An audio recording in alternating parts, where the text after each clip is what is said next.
Hey everybody, what is going on? I hope you guys are all doing well, and welcome to another tutorial video. In this video, I'll be explaining to you guys how you can fix the disk quota exceeded at cPanel error, or just any disk quota exceeded error on cPanel. So let's get right into it. Now, if you're having an error, you will get an error like this, which says disk quota exceeded at cPanel PL in line 4473, and whoops, usually that's caused by the same problem, which is of course a lack in disk space.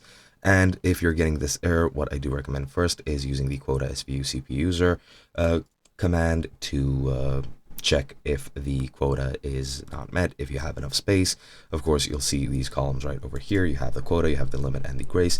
Files are used for inodes. Quota is pretty much what you can do, and the limit is, well, space shows how much space you have left. In this case, as you can see, it's 65,020 kilobytes.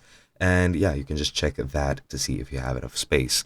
Now, if you have enough space, but you're still getting this error, it might be caused by invalid code or an error within the actual files. Something might have been corrupted. So I do recommend you try to refresh the install, or well, mess around with the files as well as carefully as you can to try and fix it.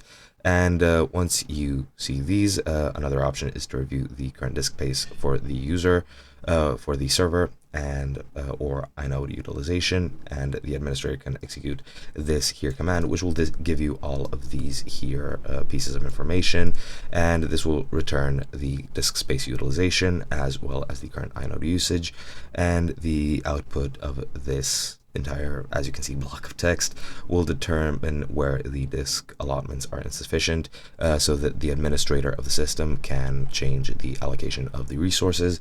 If you are the administrator and you cannot allocate anymore, of course I would recommend you get a server with more disk space so that you can allocate the appropriate amount for whatever it is you're trying to do.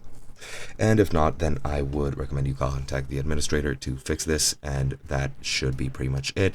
All you need to do is just add more disk space or allocate it in a different way, and that should be pretty much it. Hope you guys enjoyed, and I'll be seeing you guys in another video.